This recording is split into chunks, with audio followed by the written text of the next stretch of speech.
Welcome to Your Pharmacy Career podcast, proudly brought to you by Ravens Recruitment, Australia's leading specialist pharmacy recruitment agency. The podcast series has been created to shine a light on the diverse and inspiring careers of Australia's pharmacists. Each episode will focus on the varied career opportunities within the pharmacy industry by exploring the career paths taken by leaders in the fields of community pharmacy, hospital, industry, government and professional organisations. Careers never follow a defined path.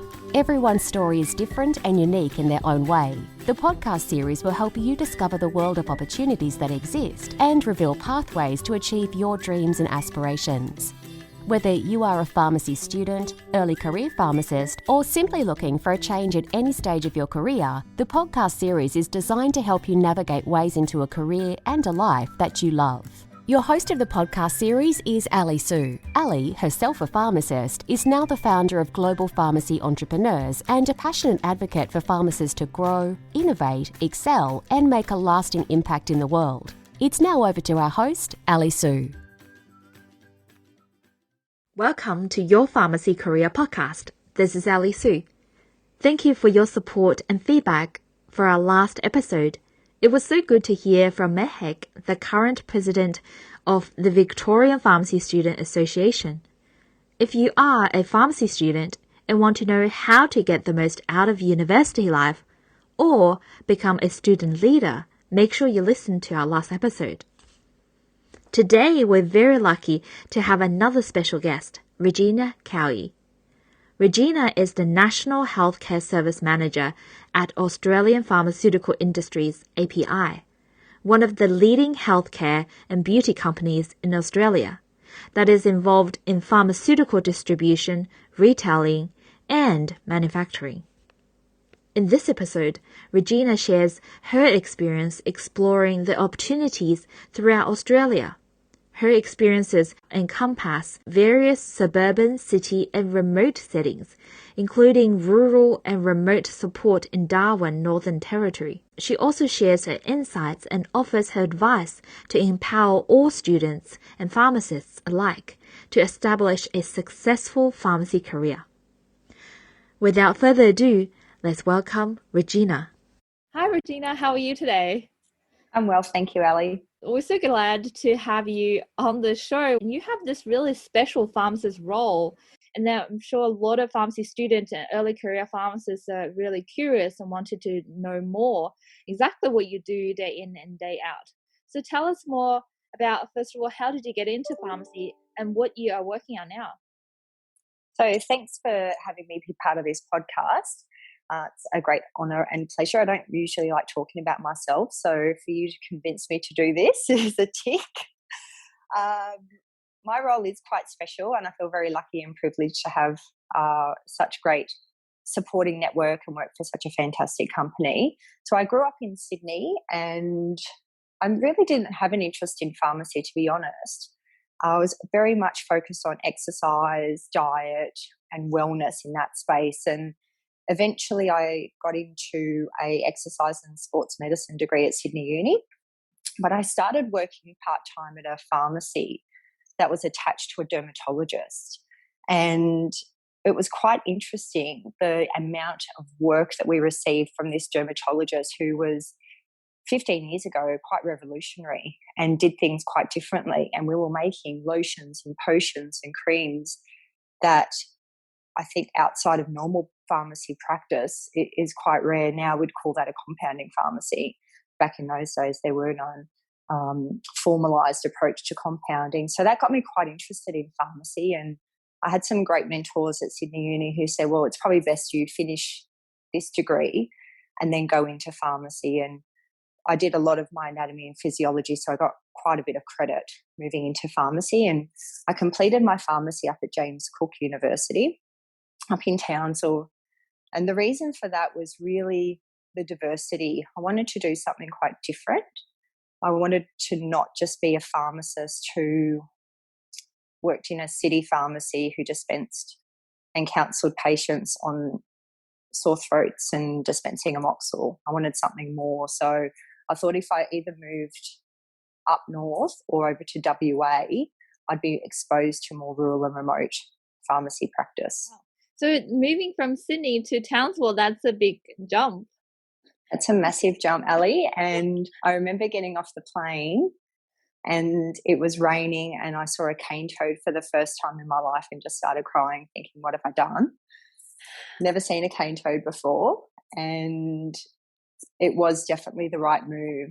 The scope of pharmacy practice in a rural and remote setting, I'm more so from a direct in the middle of Sydney. I think I learned quite a lot more. I had some really great people and mentors around me. So my pharmacy placements were again very much in rural and remote pharmacy. So I was very lucky to go to places like Mariba and I did a bit of work in the Northern Territory. So it was a great foundation. And I don't know if I would have got those opportunities if I had studied and stayed in Sydney.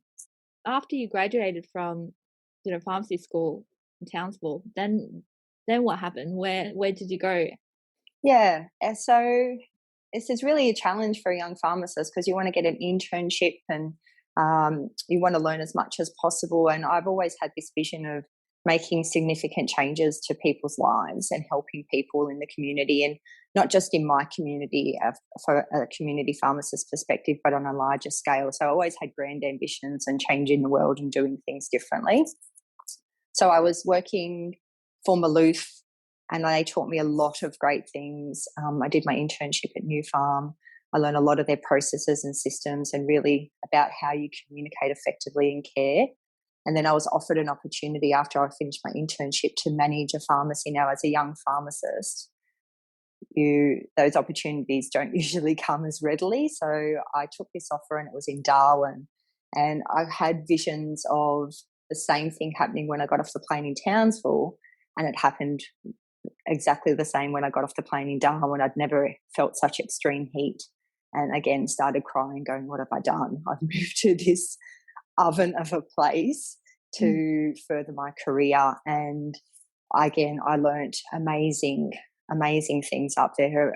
Not only are you a community pharmacist, and I was managing a pharmacy, a couple in Darwin, but it was more around the scope of practice. So there aren't many health professionals up there. So you become really entwined with the other health professionals that are up there. So the collaboration with the doctors, for example, was nothing that I've ever experienced elsewhere. They rely so heavily on collaboration for patient care and outcomes that it really is best practice. If you look across the globe, when you collaborate with other health professionals, you do get better outcomes. Up there, they rely on that because they don't have for example, a physio that may be there full-time and accessible, or in getting into a GP up in the Northern Territory when I was there 15 years ago, it was about a 4-week delay.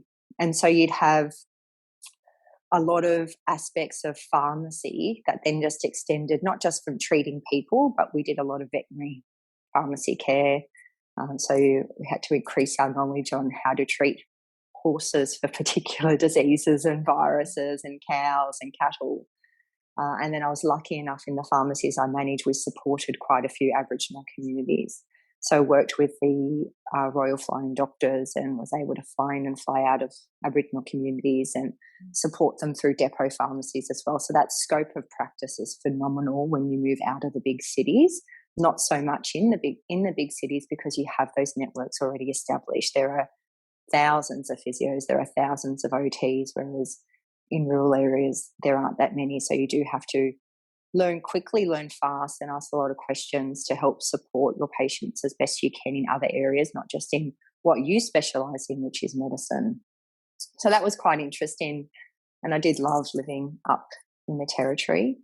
And I do recall when my next move was to the Pharmaceutical Society of Australia to develop the intern training program. And I do remember thinking, do I take this role? And I had one of my colleagues say to me, if you don't take this role, you'll stay up here for the rest of your life. And I thought, do I want to stay up here for my rest of my life? It's quite good, but I think I've still got a few more adventures in me. So that's when I left the Territory. And I was working up there with the Charles Darwin University as well. They had their first cohort of pharmacy students graduate. So I worked with the pharmacy board, and we developed the intern program and relied quite heavily on the South Australian pharmacy board and some great mentors there that helped me develop that program for the Charles Darwin graduates. And then I moved over to Melbourne and started the intern training program with the PSA, which was one of my roles. Obviously, there was a team as well, which were fabulous to work with. We did a lot of education, a lot of writing for pharmacy journals, and it was a great experience.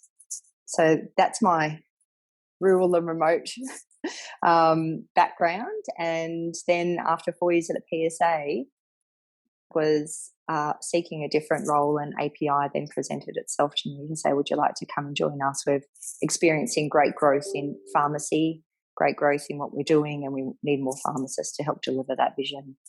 So I wanted to be part of that, and their values absolutely aligned with what I wanted to do, which was improve people's lives. Wow, that's incredible.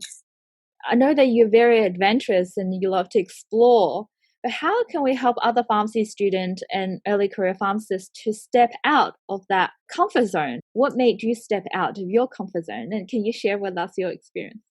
That's a really good point, Ali. And I speak to a lot of interns and a lot of young pharmacy students, and they say, what do I need to do? And I always say, you've just got to embrace change and go after what you really are passionate about. And that is get out of the cities. I know all of them say to me, but I've got my friends here and my family here, and I love going to the market and I love the food, and all those experiences are there. But if you don't take risks, you may still be in this position in another 20, 30 years' time. And so you have to ask yourself, are you comfortable with that? Or do you actually want to do something pretty phenomenal? And that may mean stepping away from your comfort zone, making new friends, tasting new food, doing new things. So I always have that advice to them around, you can keep doing what you're doing, but if you want to be known for something, you want to make significant changes and fulfill what your visions are, then you do need to take risks and do this. And it might only be a point in time. You might only do it for a few years, but at least you've got that backing behind you. So I know it's hard. I know it's challenging, but do it while you're young, before you have children, before you want to settle down. It makes it a lot easier to move yourself and maybe your partner or your husband than it does to move a whole family. But not to say it's not impossible. They just have to think about what their vision is and off they go. And for me, it was really around, I wanted to influence more people. I wanted to instill my passion in more people, and I wanted to help people. And the experience I received is phenomenal. There were diseases we were treating that you only read about in textbooks. Things such like leprosy and tuberculosis and all those things you read and you learn about, and you know the drug regimens. But when you actually have to dispense them and you're providing them to people, that's where I think the real value lies in. Why did you become a pharmacist? Ask yourself that question. And when I do ask that of lots of young pharmacists, the response is quite diverse, but it gets them thinking about what truly the meaning of being a pharmacist is in your community and what role do you play. Wow, that is so important. Yeah. I think often we taught so much on the clinical side and how to do things and what to do, but really not really asking the soul searching question, what is a pharmacist? Why do I want to be a pharmacist? What kind of pharmacist do I want to be? And all that, those questions are really important to really actually drive us. Thank you so much for sharing that. I love you picked up on one of my key things that I do talk a lot about, which is what sort of pharmacist you want to be. And I always say I picked up the good qualities of all the other pharmacists and healthcare workers I've worked with. And yes, everyone's got good and bad qualities, but if you can pick up one good thing and learn from someone and then become that pharmacist, then you're going to be a phenomenal pharmacist. Yeah, well, thank you. Great tip. You've said so many great opportunities that you were presented with. How did you get these opportunities? I realized where I wanted to go, and then I started chasing after that. So there's no secret in working hard, having passion, building great networks, having great mentors to encourage you, but really underlying that is all about relationships, communication, and hard work.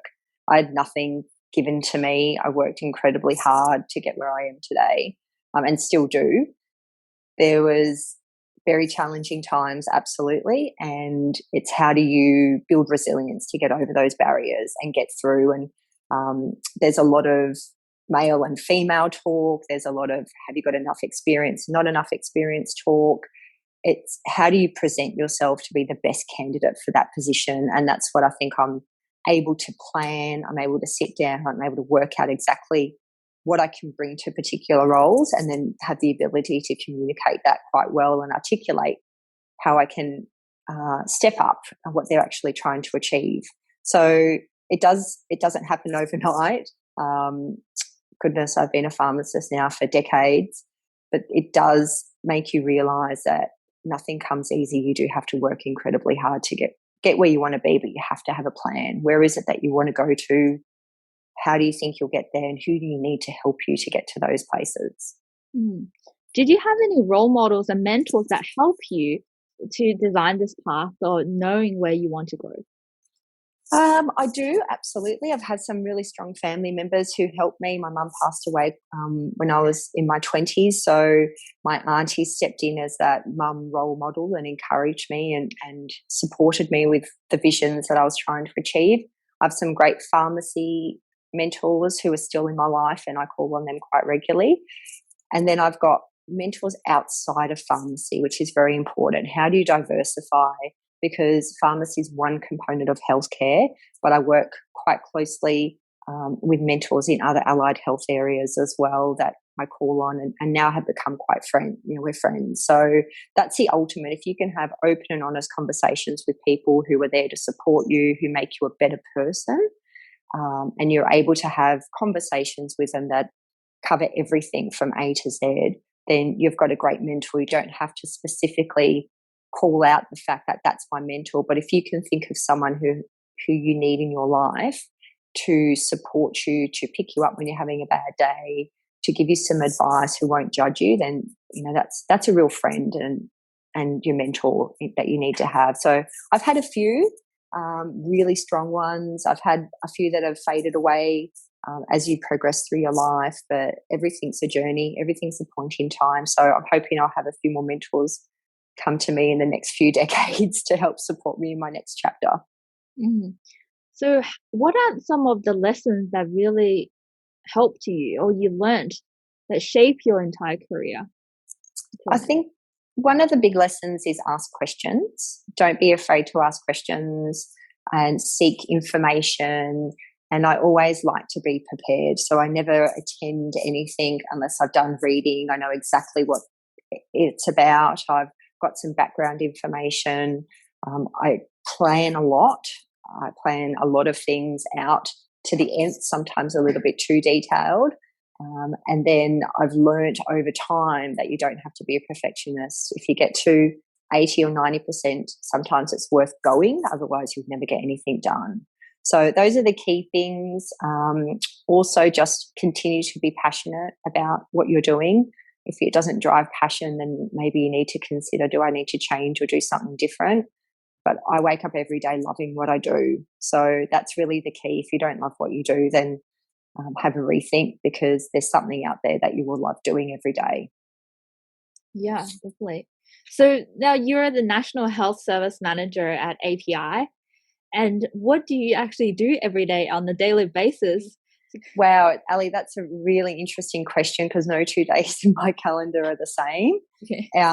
Everything can be thrown out the window. I can change direction quite suddenly just depending on what's happening. So at the moment, I'm heavily involved in the electronics prescription rollout, which is a fabulous project to be working on. We've had great success across our whole brands, Priceline, Solpats and Club Premium, as well as the extension of API.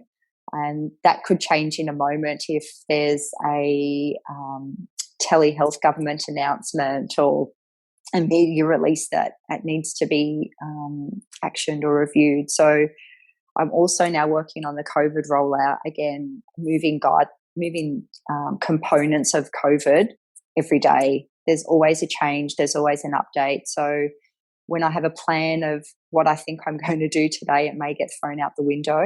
But essentially my role is to support the services growth across API, so across all of our brands. And that means, yes, electronic prescribing to make sure we're ready for that and the evolution in that space, components of telehealth and where is that going. It's also using technology. How do we continue to provide our services through tech and improve our patient care? How do we help coordinate healthcare for our patients, again, through tech, through our services? So making the whole healthcare journey as seamless as possible. We all know how hard it is to get in the car if you're sick to go see a doctor, to then wait in their waiting room when you're not feeling well. They're running behind, eventually see the doctor. So you can already see that whole process is painful. They then refer me to a pathology. I have to go to the pathology lab to get my bloods taken. I then go back to the doctor when they've got the result. So it's quite convoluted. We just want to make that simple. And that's really my key role, is how do you make that simple for patients, for our pharmacies? How do you help improve healthcare? And the next evolution of that is COVID, and then continuing on with other services, which I'm working on, which is really exciting. So what do you see that in the future? Well, because in the UK, there are already pharmacists are prescribing, taking the load off the NHS system from the hospital or from other doctors. Do you see that coming into Australia and Australian pharmacists prescribing in the near future? I would love to see that. I think we're absolutely confident and capable to be part of that journey. And I have these conversations quite often with our pharmacies. I'm not sure if they've got the confidence to believe in themselves that they are capable. And when I talk to them and say, we've done 4 years of study on actual medicines, we're more than capable of doing that. And obviously there'll always be a pathway to extra education to ensure that we are confident and competent in particular disease states. But it's about having that belief in what we do. We don't just put labels on boxes. We're integral to the healthcare system in improving people's lives, and we're medicine specialists. So how do we continue to develop in that space is really the key. And I'm really passionate about equitable access across all of Australia for everyone. So not just the people who live in the cities, who have great internet connection, who have services galore. It's about equitable, and that's where the telehealth piece is really taking off. And was it COVID that instigated this, or were we on this pathway? Who knows? But what I have seen is a massive increase in electronic prescribing, in telehealth, and it's a great step forward for our profession. So that's just a continuum of where we need to keep going. And I think there's some really exciting times ahead for pharmacy. Well, yeah, definitely. So just try to understand your role a bit more. So API oversees more than this Priceline banner, is that correct?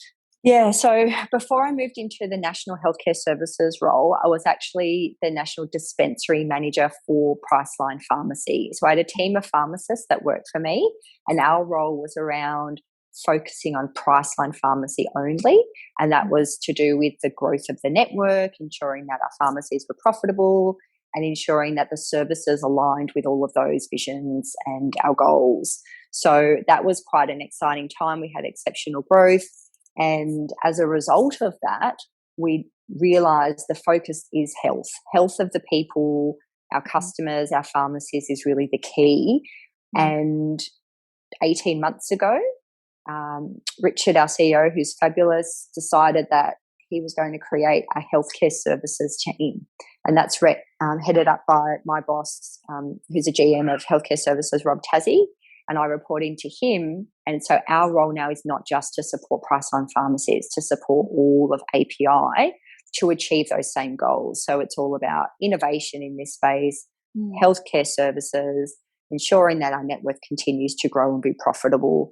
But ultimately, Ali, it's underpinned by care. If you care about people, you care about what you're doing, that's really the key to success. The rest will follow. The financials will follow, the processes, the systems, all of those will follow. But as long as you care about what you're doing and you believe in the vision and you're all aligned, you'll have some great success. So that's been quite amazing step forward for API, and it has been a really tough year. We're based in Victoria, so we're based in Melbourne, and for the past 12 months we've all been working from home.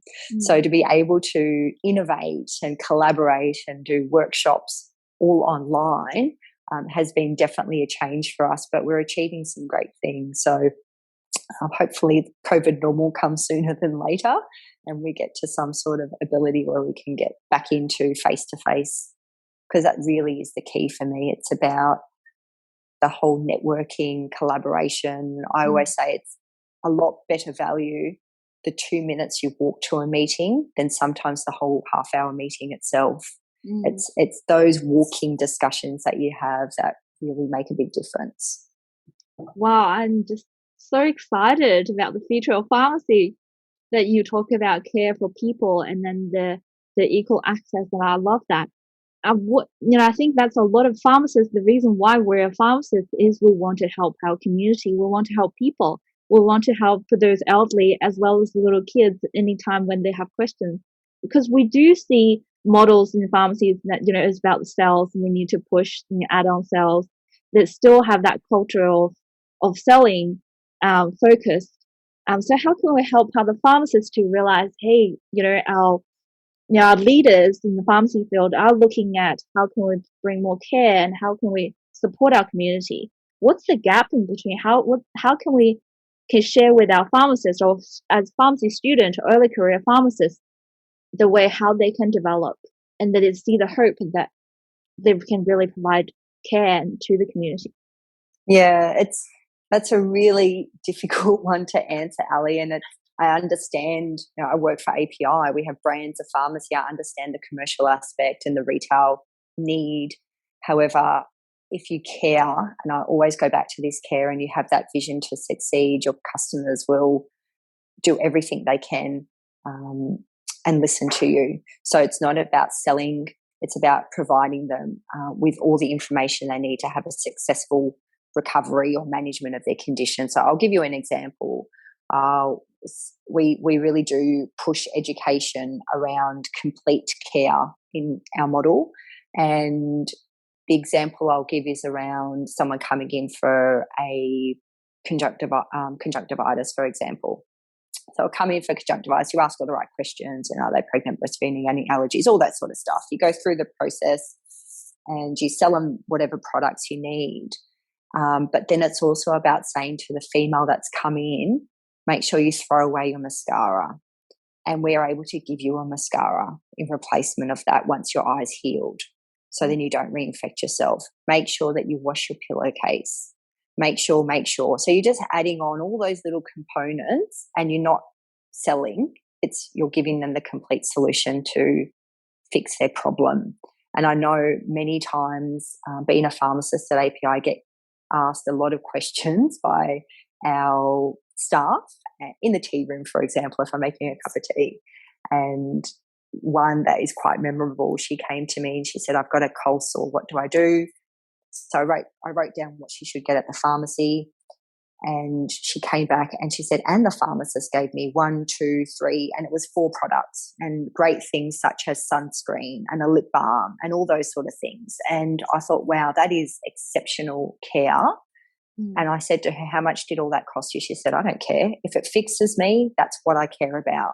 And so again, cementing it all in that care factor. If you care about people, it's not about trying to sell as many products. It's about giving them that total solution, and they will decide on what they need or not. And if it's a not, they might come back if it hasn't healed up, or they haven't resolved their health problem and come back to you. But the great success is when you see customers follow you around. So as a community pharmacist, if you move from one area to another and your customers follow you, that's when you know you've done a great job. So yeah, it's a really tough question, and I understand the pressures that a lot of them are under, but just go back to what are my values and what do I want to achieve, and those results will flow from there. Well, thank you so much for sharing that. Yeah. I hope my passion comes through, Ali, because that's really what I get when I talk to people. I do a lot of presenting at conferences and at our conferences, and I get them all coming up going, wow, I just want to be as passionate about you. And, I said I wasn't really passionate about pharmacy until I started working in that pharmacy that was attached to the derm clinic. but it really is just a passion for caring about others and helping people improve their lives. And if that's your passion, it'll just show. And so hopefully doing this is inspiring some young people that they don't just have to work in. There's not just community and hospital pharmacy. There's lots of other avenues of pharmacy that you can put yourself into if you have a passion to do something in that space. And so go after your dreams, but make sure you've got a plan in place to get there. That's definitely, I'm definitely feeling it. And it's amazing that you're saying it, from your level, saying we're all about people, we want to care for people. That's amazing. That really makes my heart sing. Oh, I'm glad. It is. I'm quite passionate about it, maybe a bit too extremely passionate. But to have this passion after being a pharmacist for decades and still have it, I still do. I'm an accredited pharmacist, so I still do HMRs on the weekend. Wow! And I do that purely for a group of doctors who I'm quite connected with, as well as keeping up my clinical knowledge, but also because I continue to care about people and how can I make some changes in this space. So. Yes, it adds to my workload, and my husband probably doesn't want me to work as much as I do. But again, it's about I still care and I still care for people. So although I'm not working in the community pharmacy, I'm still connecting with my local community and able to help in that way. So what are some of the advice in terms of skill sets, how to develop that skill sets, what type of skill sets you see pharmacists need in the future, so then they can start developing themselves while they're still at uni? Yeah, it's an area that needs constant attention. I've had a fair few conversations with universities around some of the modules that they're teaching graduates. For example, there might be a physics module that maybe could be reshaped to also include some communication or emotional intelligence. Because in the pharmacists that I see nowadays at conferences or I'm networking, emotional intelligence really is a key area that needs to be nurtured a bit more, and communication and understanding the power of relationships and the power of give and take, and that open and honest conversation really is the key. So if I had to give any advice, yes, you can go and do more education and become more clinically profound, and particular areas, focus on them. If you're into cytotoxics, if you're into aseptics, whatever it is, follow your dream. However, be able to communicate and communicate across all levels, and don't be afraid to communicate across all of them as well. So everyone has a role to play in pharmacy and in life in general. And what really pains me is when I walk into a pharmacy and I'll see the bin overflowing and everyone will stop to watch me, and I would look around and say, what's wrong? And they would say, I've never seen a pharmacist take the bin out before. And I said, but it's full. It needs to go out. And so no one, in my opinion, is better than anyone else. Everyone needs to help out. Everyone should be able to do as much as everything as possible in the pharmacy setting, but outside as well, and just help each other. That really is the key.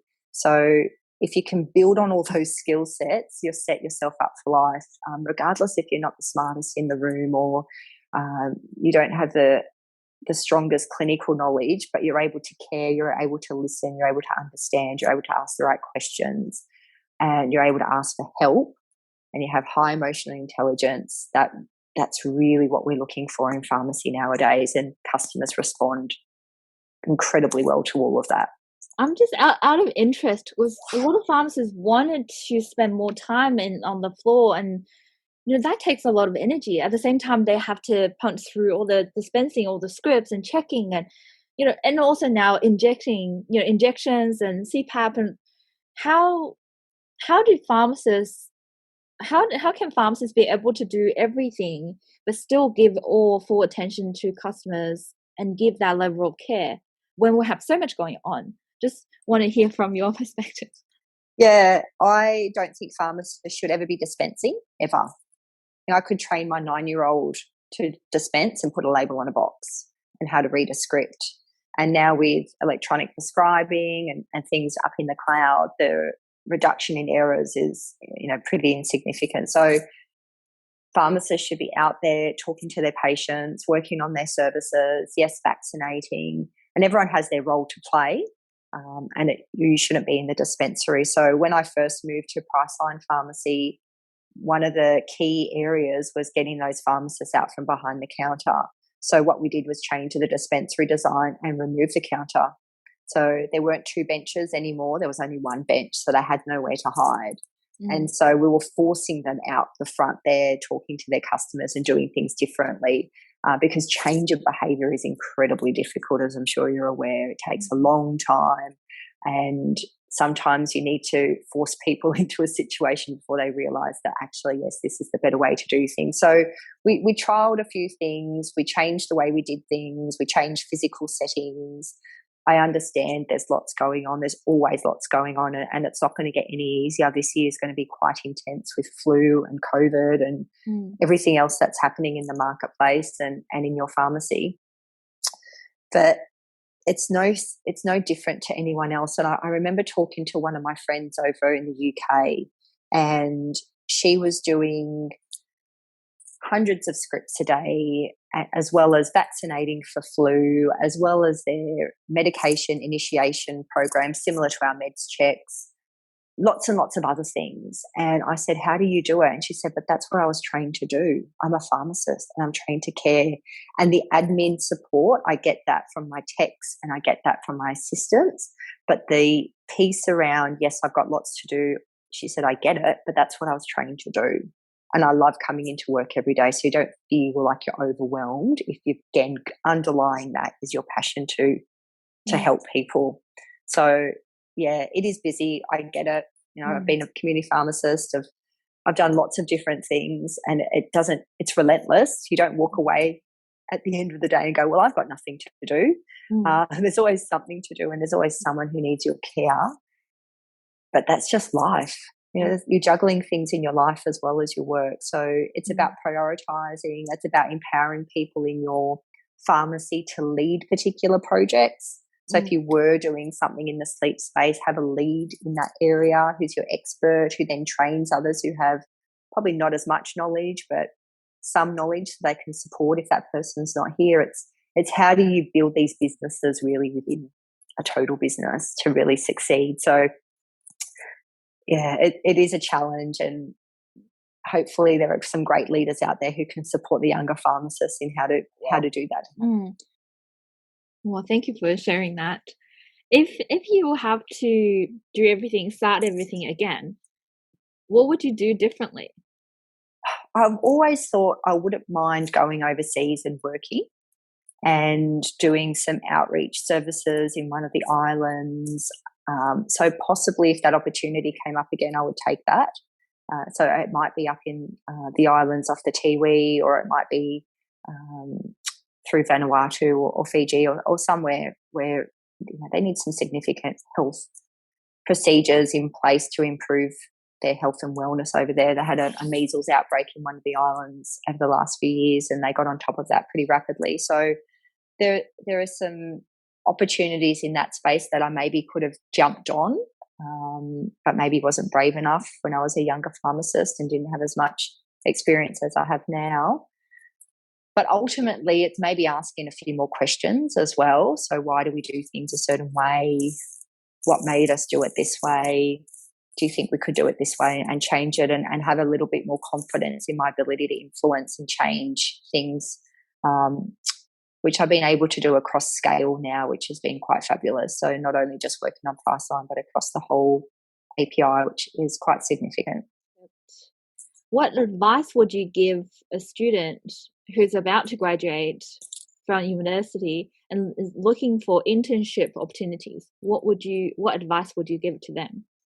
I would suggest strongly step outside your comfort zone and head to a rural, regional or remote area within Australia. I cannot give that enough praise. Even if it's only for a few years, your scope of practice will escalate. You will be incredibly satisfied. And so if you have one advice for students and early career pharmacists, both professionally and personally, what would it be? Find your passion, find your vision, and go after it. Don't be afraid to ask for help, build strong relationships, and hopefully you'll have a thriving and successful pharmacy career. Thank you. Thank you so much. Thank you for listening to this episode of the Your Pharmacy Career podcast, proudly brought to you by Ravens Recruitment, Australia's leading specialist pharmacy recruitment agency. If you enjoyed this episode and know anyone else who you think would benefit from it, we would be grateful if you could share it with them. Together, we help even more pharmacists develop a career and life they love. If you have any questions or suggestions about future podcast episodes, please reach out to us via email info@ravensrecruitment.com.au.